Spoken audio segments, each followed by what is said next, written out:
I'm Amanda from Modern Successful Parenting, and we're here to help your children spread their wings and fly through life. Today we're looking at social skills and those skills that the children need to be able to become successful young adults.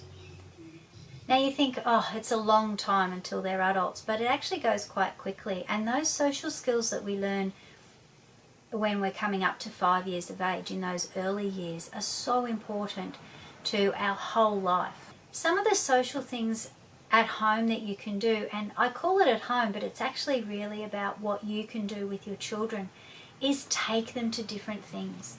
So if you take them to the beach, go looking for shells. If you see a fish, show them the fish. Take them to the zoo, to the museum. Museums are fabulous to go to. It shows the children all different parts of the world that you couldn't normally go to. Go for drives out to the park or out to a national reserve and go for a walk in the national reserve. Look for birds in your backyard. Look for koalas. Look for all sorts of different animals that you can find. I can remember when Danica was 2 and I used to say to her every day, right, what animal are we going to go find? And she'll say a sheep. So I knew exactly where sheep were, so I'd go driving and in 10 minutes we'd be where a sheep was. We were really lucky where we were living.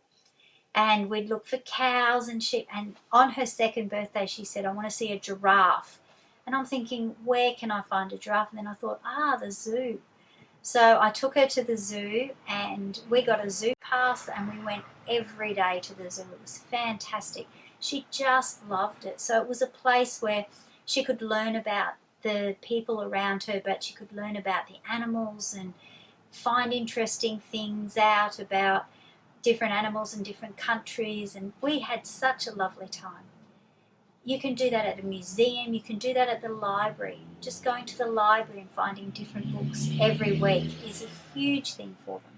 It's the world experience that you want to give them so that they can understand the world that they live in. Along with these things, you also need to teach them about a fork and a spoon.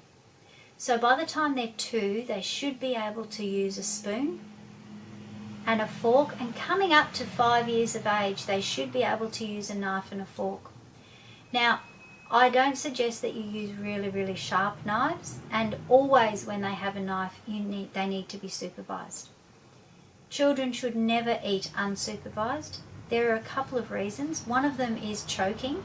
It's very easy for kids to get caught up in what they're doing and forget to chew, or start laughing at something and accidentally get something caught. So when they're eating, it's really important that you are there with them. And that means that when they're using a knife and fork and a spoon, that they use it sensibly. Now, I know when my kids were little, I had a big, huge bit of plastic underneath the chairs, and sometimes things would drop. I never made a big deal of it. We just always got our paper towel and cleaned it up, and I made them do it too when they were about 3 years of age. They had to clean up their own mess. And it's important for them to understand that they are part of life in the house, and part of life in the house is cleaning up after yourself. So being able to eat with a knife and a fork and a spoon will cause mess, but in the long run it's so much easier for them if by the time that they're 4 they can actually use these utensils properly.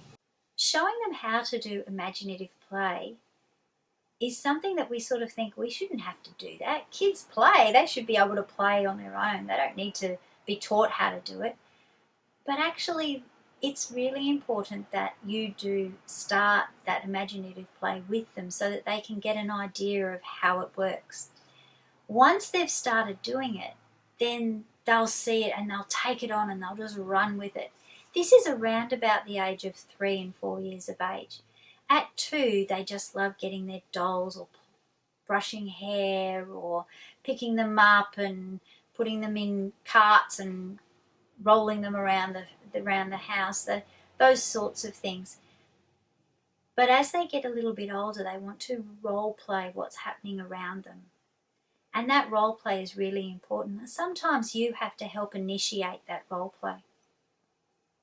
And it's okay. It doesn't mean that your kid's dumb or that things aren't working properly. Children learn from mimicking others and from having mentors. So in the olden days, they used to have all the kids would come round to someone's house and they'd all play, and they'd be all different ages, and the older kids would show the younger kids how to do certain things and how to play. Nowadays, often we don't have that interaction between different age groups. So we don't have a 10-year-old showing a 3-year-old how to role play doctors, or how to role play cooking, or making mud pies or something like that. We don't have that interaction between those different ages. So therefore, we have to be able to provide that for our kids. Now, kindy is a great place, and school is a great place for this interaction to start to occur. But before we get there, often we need to actually help them along with their social skills. And so role-playing is a great way of helping teach them what's right and what's wrong. Helping our children with their social skills at home also includes understanding what dangers there are. That you don't drink liquid out of bottles, especially if they're poisonous bottles. That you don't stab your knife onto the table, because that's going to break the table. That things are hot, that a stove is hot and you're not to touch hot things. Or that you don't turn on a tap and just leave it running. So there are certain things that kids have to understand about safety, and it's up to you as parents to teach your children about those objects and about how to stay safe in the house and also outside of the house. Personal hygiene is important for children to be able to stay safe. So they need to be able to learn to wash themselves. By the time they're 4, they should be washing themselves. They can get a washer, wash themselves over. You can check it, and you always will need to be in the bathroom when they're having a bath or having a shower.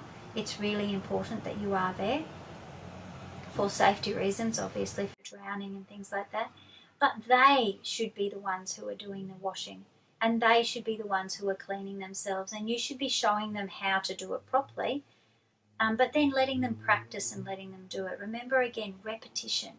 The more they do it themselves, they'll be slow and they won't be thorough at first, but that's okay. And remember, don't keep redoing everything, because then they'll go, why do I bother? So let them do it, but maybe if they don't get right under their arms or right between their legs properly the first one night, the next night remind them that that's what they need to do before they do it. And then they'll make sure that they clean themselves. Or, have you cleaned this? One of the funniest things is when kids, my 4-year-old went in and she's supposed to be cleaning her teeth. She'd turn on the tap and you'd hear this shh of the toothbrush going, and you'd come in and go, did you clean your teeth? She'll go, yep. Did you really clean your teeth? Yep. All the sounds were there. Are you sure you cleaned your teeth? Yep. I say, let me smell your breath. Okay, Mummy, I'll be back. And she'd quickly run and actually clean her teeth. So she had worked out how to make all the sounds, but she just wasn't cleaning her teeth. So sometimes you need to really have that interaction with them to make sure that they're doing the right thing. But it's important that by the time that they're 4 or 5 years of age, that they can fully wash themselves. So just to go over, at home they need to be able to know their address by the time they're 4. Use a knife and fork. Fully dress themselves. Sometimes their laces, they may not be able to do their laces, but definitely on their way to their laces. They can do buttons, and buckles sometimes are an issue. Thank you for watching Modern Successful Parenting. All advice and information given during this course is designed for general use only. If you have any concerns for your child, please seek professional advice as soon as possible. For terms and conditions, see website www.modernsuccessfulparenting.com.au. Thank you.